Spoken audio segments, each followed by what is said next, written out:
বস্তায় কি আপনার আমাদের এই নদী ভাঙন ঠেকাতে পারবে? পারবে না। এই জন্য আমাদের দরকার হলো কি ব্লক। এই ব্লক বেড়িবাঁধের মতো ব্লক দিতে হবে।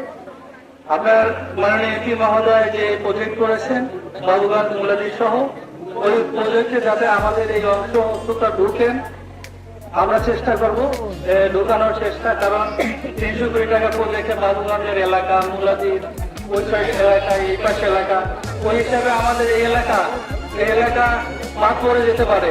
আপনাদেরকেও আমরা এখানে যারা নদী থেকে নেতৃবৃন্দ আসছেন, আমার নাজিরপুরের যারা নেতৃবৃন্দ আছেন, অথবা এই ওয়ার্ডে যারা নেতৃবৃন্দ আছেন, আপনারা কান সজাগ রাখবেন।